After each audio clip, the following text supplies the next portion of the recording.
Hey everyone, welcome back to another episode of Everything with Alina.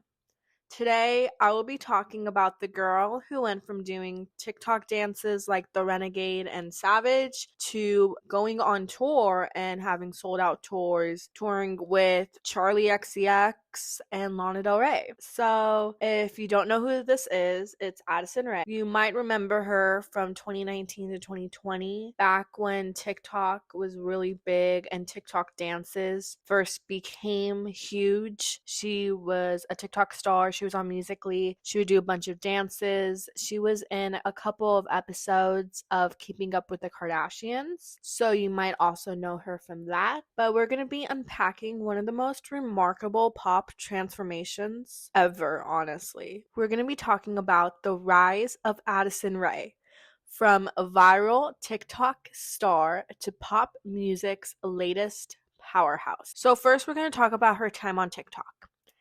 Addison Rae became a household name in 2019, captivating audiences with her dance videos and her whole personality. She had about 88 million TikTok followers by the early 2020s. Initially, she didn't really think to be a pop star. Nobody really thought she would make this transformation. But as the 2020, 2021 eventually moved on, a lot of TikTokers specifically were trying to release music to do both. This first started back in 2015 or that era when Logan Paul and Jake Paul would release different songs. But you could tell that their songs was more of a joke, were more of like a joke and not stupid, but like very kid themes and like very. And then JoJo Siwa also did this a lot with her Boomerang and all these songs, but this is more targeted to little kids.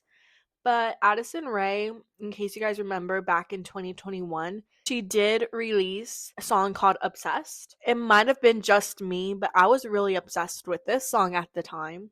See what I did there? And I thought this song was really good. I thought it was catchy, but a lot of people did not like this song. The song was well produced, but a lot of the dancing in it and just, I guess all of it seemed to be labeled cringeworthy and nobody really liked it. She got some hate. They were like, this isn't really, don't quit your day job. Stop making music because this isn't it. Whatever you're doing here is not it. So she went back to making TikTok content and then years go by. And then we have years go by. She's like, I guess this wasn't really what anybody wanted. But then she did, in 2022, she did go on a song. She released her EP, and this had the song To Die For, which was featuring Charlie XCX, who at the time, this little EP didn't get as much popularity as I expected it to. And I think it was mainly because of the time of 2022. There were other things that were just popular, quote unquote, better. Running Up That Hill from Stranger Things. A lot of people like that song, Harry Styles As It Was. All of these different pop cultural releases and TikTok worthy things. Her EP just didn't really fall into that category, so nobody really paid attention to it. But then years go on, and then she really, I think, became a pop star going into this year and last year. Because in 2024, when it was Brat's Summer, she did have a song with Charlie XCX, Von Dutch remix featuring Addison Rae, and this she became popular. And I think what really helped Addison Rae become so famous and such a popular singer was Charlie XCX, because Brat Summer had such a positive outcome. She was on tour, she was doing all of these things, Charlie XCX was, and when Brat Summer kind of came to an end, people were still wanting more from Charlie and all this. So when Addison Rae became part, she was like, oh, I'm going to release my song Diet Pepsi. In 2024 is when she released it. A lot of people were still in that Brat Summer.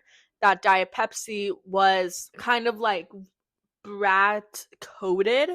So then that did really well. Diet Pepsi did amazing. It was on the Billboard Hot 100 and UK Top 10. And she had performed this song with Charlie XCX when she was on her Sweat tour.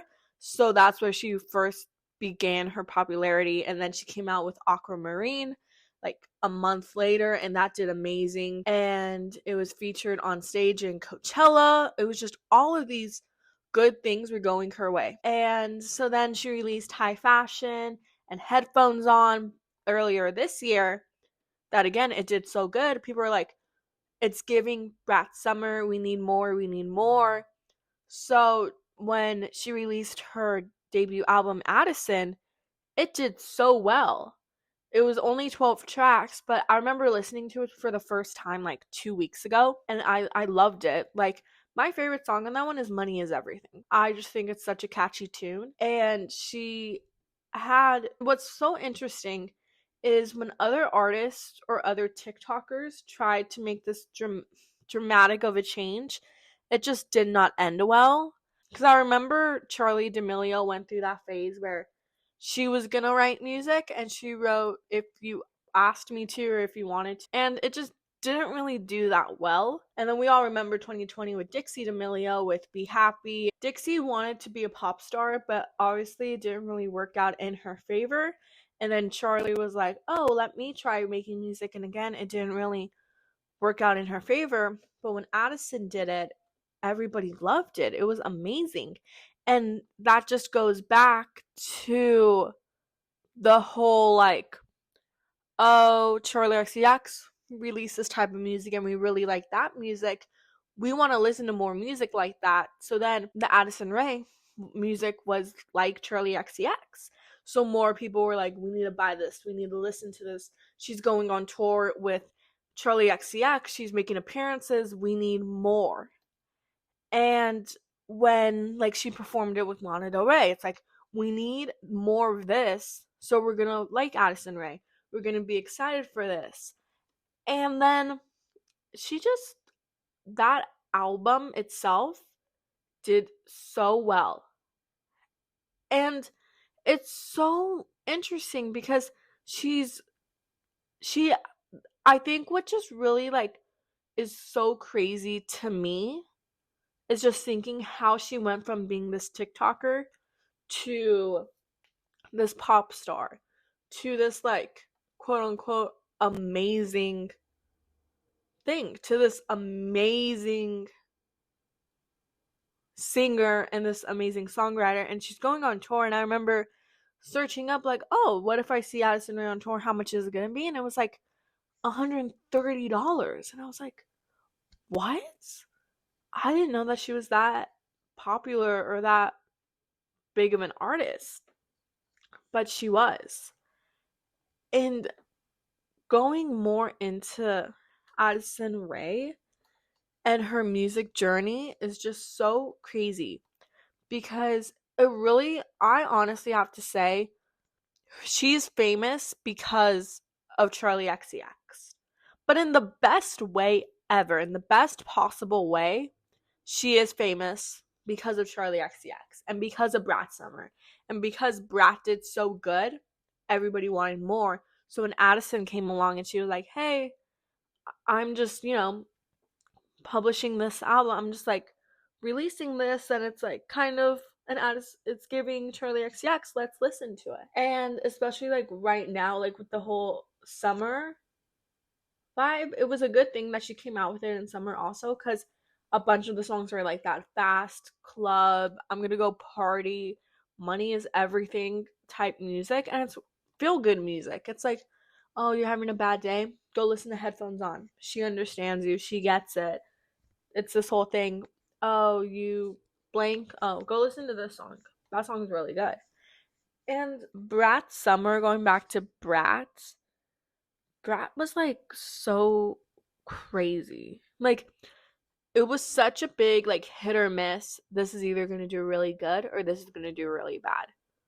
So with Brat Summer doing really good, Addison Rae's music did really good. So that's kind of just what I wanted to talk about today. Just talking about how Addison Rae went from being a TikToker to a pop star. And she's always been, I would say, the most humble TikToker going into being a pop star. So I do think she's going to have a bright future in music.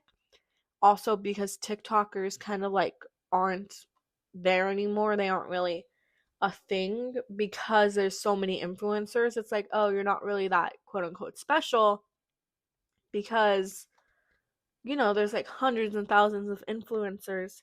Those five, like Dixie D'Amelio, Charlie, Addison, whoever else, like Avani, all of those people who were those core TikTok hype house back in 2020, there's 100 times those people.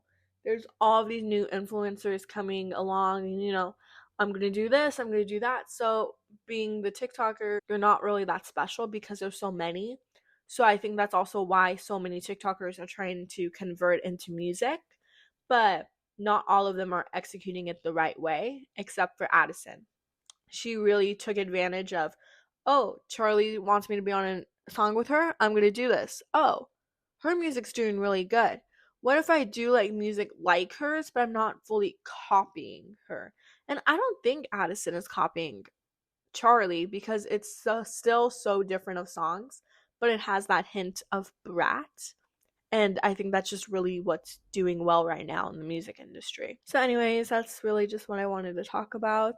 If you have any recommendations what to talk about next, you should really comment those or DM those to me on Instagram. But anyways, thank you guys so much for listening. Love you guys. Bye.